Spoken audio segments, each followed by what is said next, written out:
Santa Alexandrina. Caminha. Cheguei a beijá-la aqui. Eu ando nesta cama, não, outra que está ali. Há 70 anos, 71.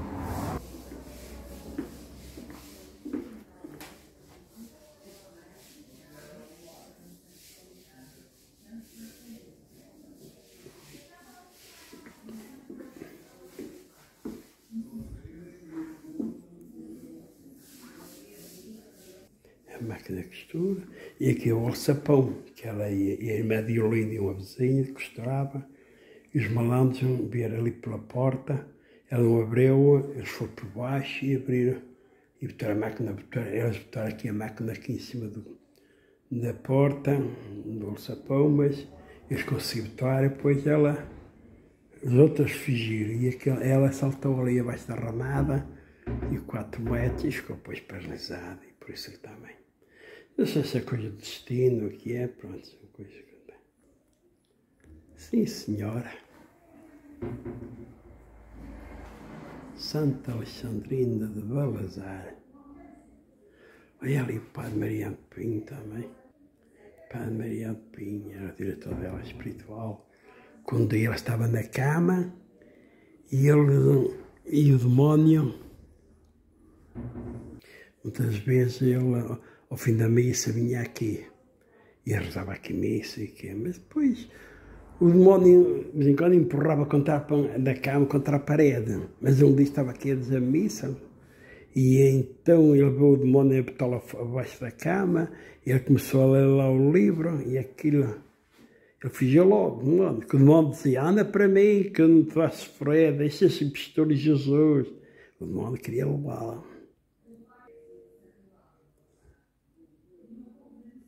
Ali a mãe da Santa Alexandrina. Muito bem. Portanto, hoje é dia 4 de setembro de 2025. Bem.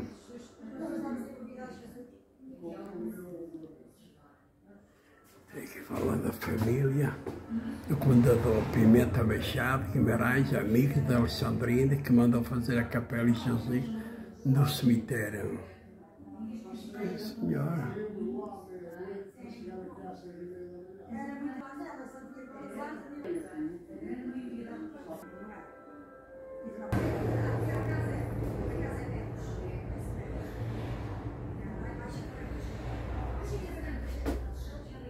Não sei se era Santa Alexandrina.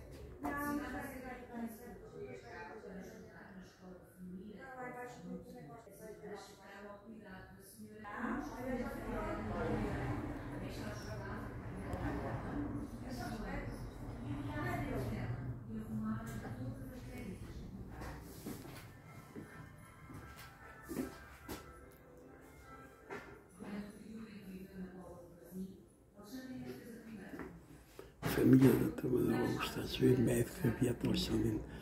Dos 14 filhos, 6 eram afilhados de Alexandrina. Sim, senhor.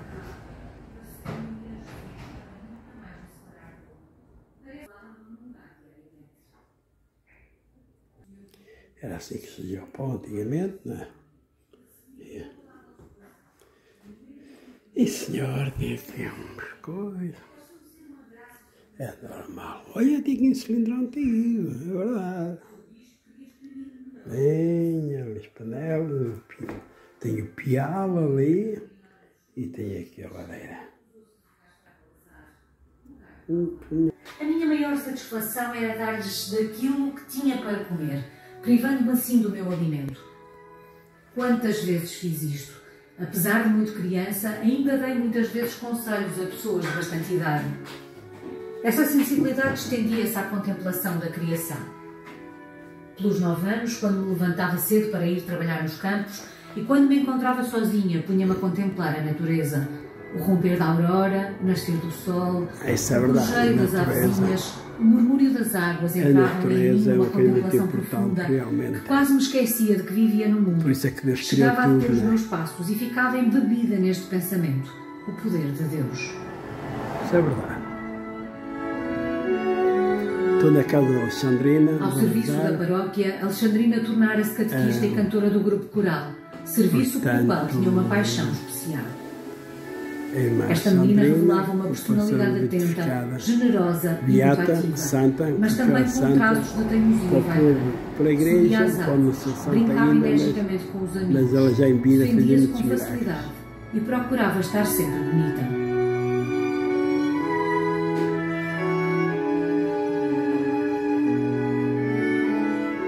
Uma ocasião, estando eu, minha irmã e uma pequena mais velha do que nós a trabalhar na costura, avistamos 3 homens. O que tinha sido o meu patrão, outro casado e um terceiro solteiro. Isso é verdade.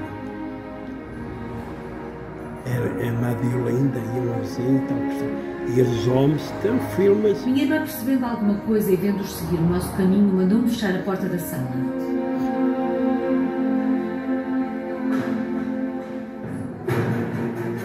Instantes depois, sentimos que eles subiam as escadas que davam para a sala e bateram à porta. O que tinha sido o meu patrão mandou abrir a porta, mas como não tivessem lá obra, não lhe abrimos a porta.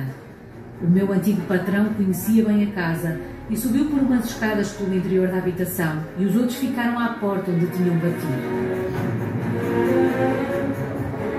Ele, não podendo entrar pelo interior por um alçapão que estava fechado e resguardado por uma máquina de costura, pegou num maço e deu fortes pancadas nas tábuas até rebentar o alçapão, tentando passar por aí. Minha irmã, ao ver isto, abriu a porta da sala para fugir e conseguiu escapar-se, apesar de a prenderem pela roupa. A outra pequena foi a segunda a fugir, mas essa ficou presa, e eu, ao ver tudo isto, saltei pela janela que estava aberta e que deitava para o quintal. Uma realidade. Sofri um grande abalo, porque a janela estava do chão 4 metros. 4 metros de altura. Quis levantar-me logo, mas não pude.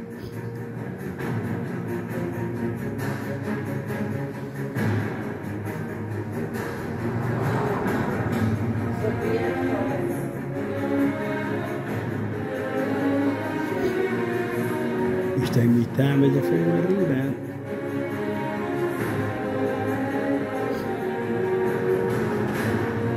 Ora, hoje são 4 de setembro de 2025.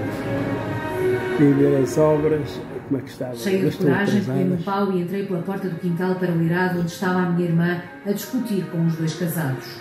A outra pequena estava na sala com o solteiro. Eu aproximei-me deles e chamei-lhes cães e disse que ou deixavam vir a pequena ou então gritava contra eles. Aceitaram a proposta e deixaram-a sair.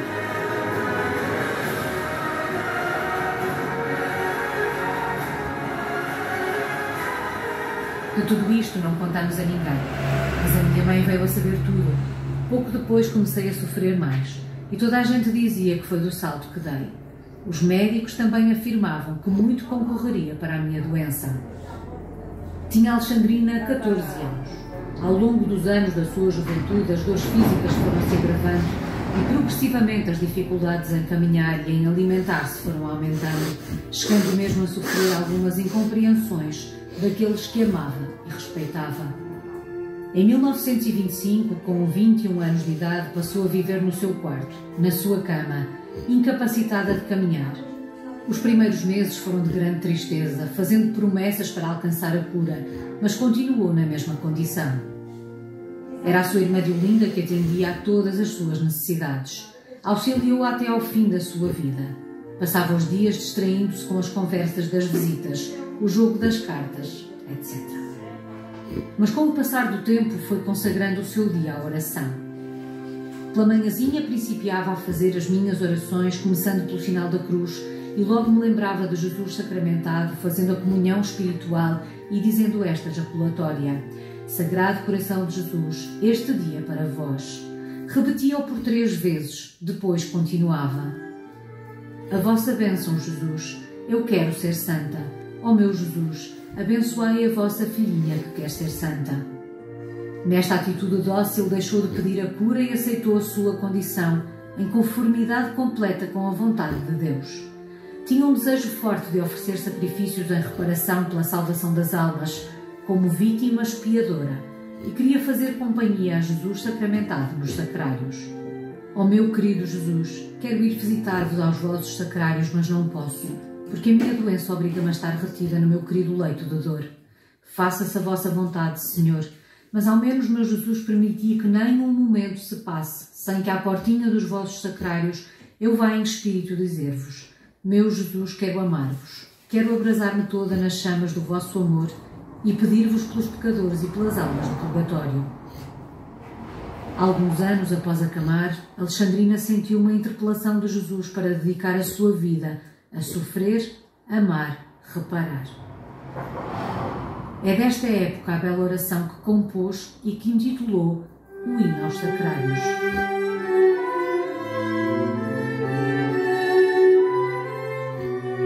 Decorria o ano de 1933 quando conheceu pessoalmente o sacerdote por quem já sentia uma empatia, o padre Mariano Pinho, sacerdote da Companhia de Jesus que se tornou o seu primeiro diretor espiritual. Com ele, Alexandrina desabafava e expunha as suas consolações e tristezas, sabiamente iluminadas pelo jesuíta. No ano seguinte, sentiu um apelo de Jesus: ajuda-me na redenção do género humano. A oferta de si mesma como vítima intensificava-se. Procurava estar sempre em oração, unida a Jesus e Eucaristia em todos os sacrários do mundo. Nesta altura, a família começou a viver sérias dificuldades económicas que a levaram à carência de alimento e conforto material durante um longo período. No mundo viviam-se momentos de tensão, com as políticas de extrema a ganharem poder no governo dos países.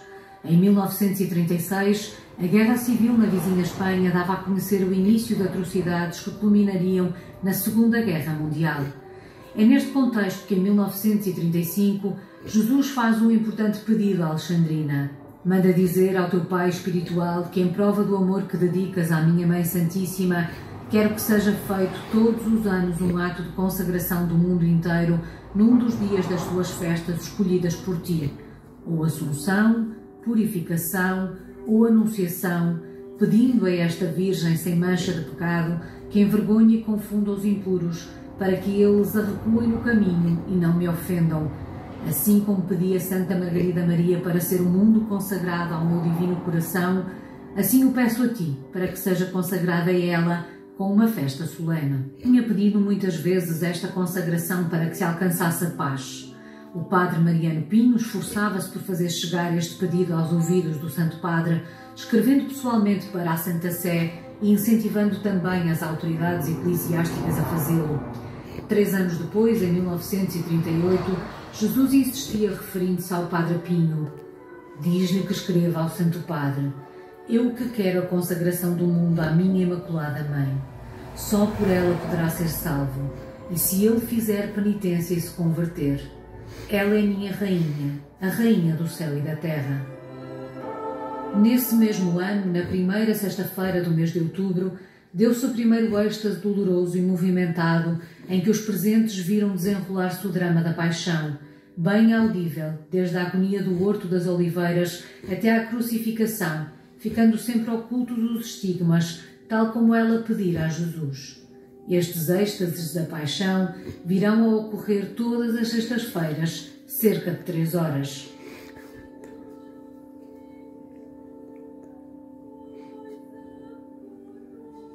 Correspondo com muito amor e generosidade a este apelo de Jesus. 1939. A Segunda Guerra Mundial rebenta. Portugal corria o risco de ser um dos países diretamente chamados ao conflito. Alexandrina oferece como vítima pela paz. Oh Mãe, Mãe, Mãe, olha para a terra, deixa cair sobre ela a tua pureza, derrama sobre ela as tuas lágrimas de dor e pega ao teu Filho Jesus, pede-lhe pela sua agonia, o mundo está em perigo. Mãe, pede perdão a Jesus para que todos os filhos teus. Mãe, salva o mundo inteiro. Mãe, salva a nossa pátria, salva o nosso Portugal. Quero ser vítima dele. Ousadamente movida por um colóquio com Jesus, Alexandrina escreveu para o cardeal Cerejeira e para António Salazar, denunciando a imoralidade e os escândalos da sua época. Em 1941, um médico de Ribeirão, terra próxima de Balazar, veio visitar a doentinha. Na sua autobiografia, Alexandrina anuncia-o como um médico enviado por Deus. De facto, Alexandrina sentiu-se intimamente ligada ao Dr. Dias de Azevedo, que viria a tornar-se seu médico pessoal e um grande amigo. Pouco tempo depois de a conhecer, incentivou-a a deslocar-se ao Porto para fazer alguns exames. Os êxtases da paixão continuavam a suceder-se todas as sextas-feiras. Pontualmente, algumas pessoas assistiam sob a autorização do padre Mariano Pinho, seu diretor espiritual.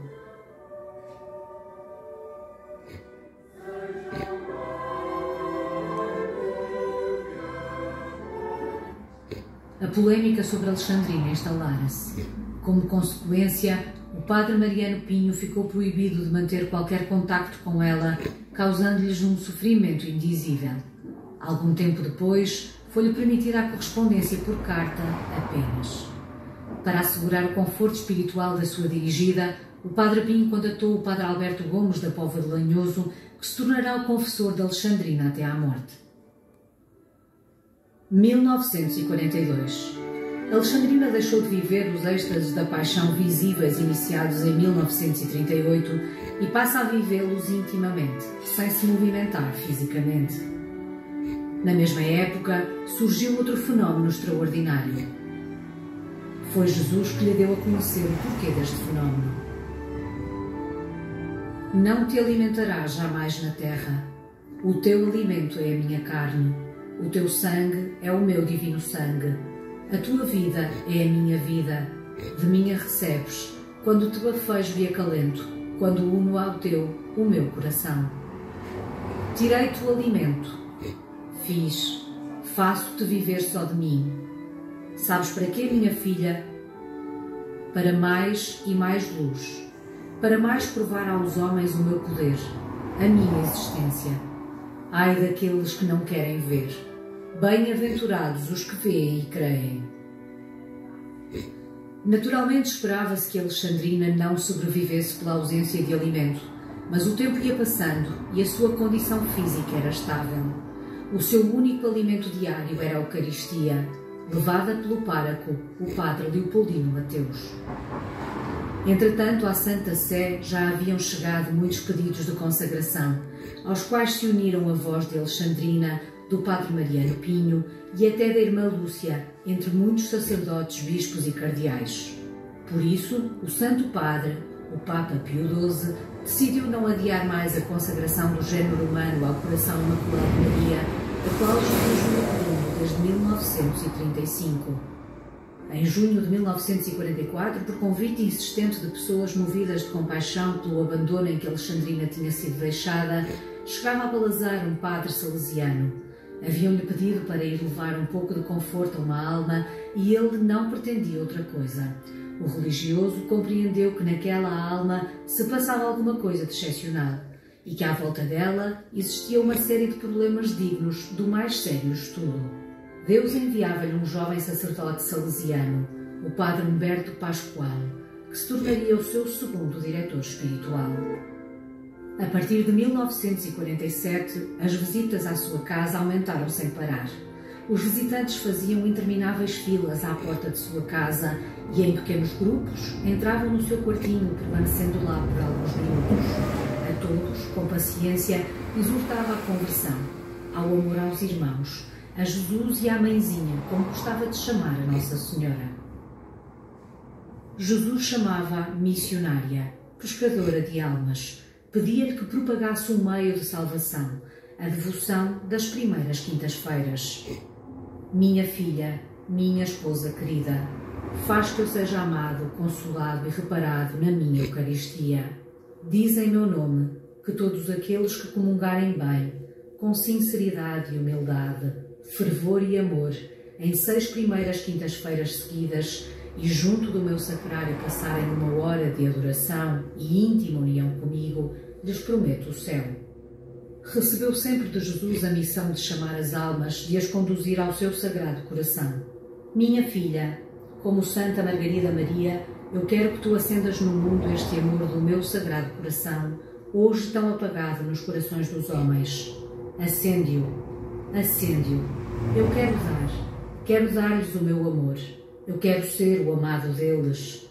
Eles não o aceitaram e não me amaram. Por teu intermédio, quero que este amor seja aceso em toda a humanidade, como por teu intermédio foi consagrado o mundo à minha bendita Mãe. Faz, ó minha esposa amada, que se difunda no mundo todo o amor dos nossos corações.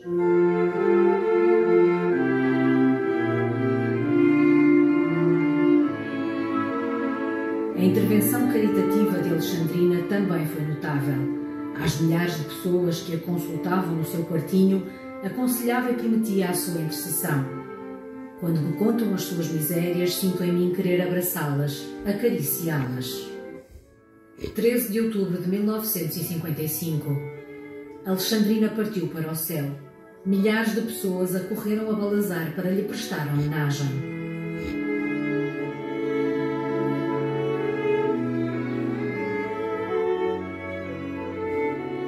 Após a sua morte, um número incontável de pessoas vindas de todo Portugal e de todo o mundo peregrinaram até ao túmulo de Alexandrina, primeiro numa campa rasa, no cemitério, depois numa capela jazigo construída para guardar os seus restos mortais.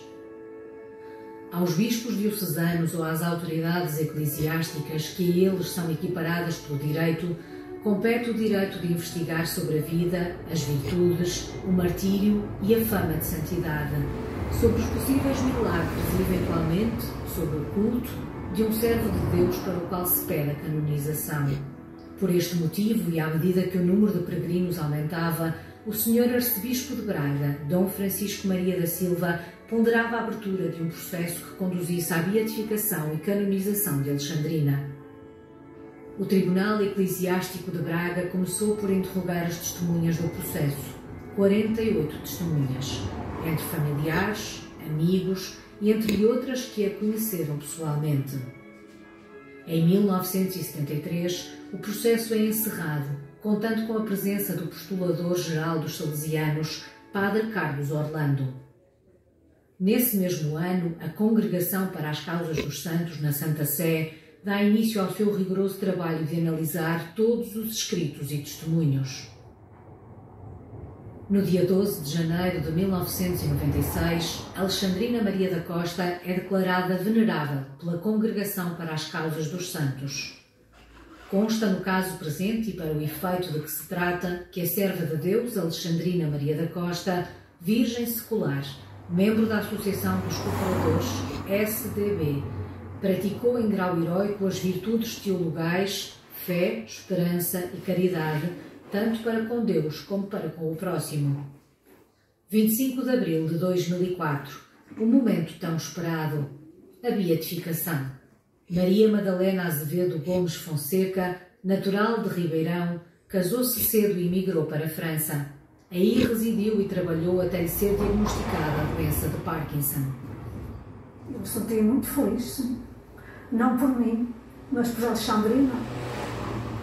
Vi que ela ia ser conhecida no mundo. O milagre foi muito grande e senti muito feliz, muito contente. Não era alegria minha, mas por ela, portanto, que ela fosse conhecida, porque tínhamos uma grande amiga, uma grande intercedora junto de Deus por nós e pela glória de Deus. Porque vi, portanto, nesse momento, senti a felicidade, senti-me a mulher mais feliz do mundo. E no dia 3 de março, fui curada. Então foi daí, depois que eu fiz o pedido andando, e depois foi assim que eu fiz, quando vi mesmo assim, que eu me virei para a Alexandrina. Portanto, eu virei para Deus. E Deus é que me guiou a Alexandrina. Verdadeiramente foi dito, meu Deus, se é que a vossa serva Alexandrina se encontra junto de vós, fazei pela sua intercessão, para a vossa santa glória da Santíssima Trindade, e para a glorificação de Alexandrina neste mundo que eu sei.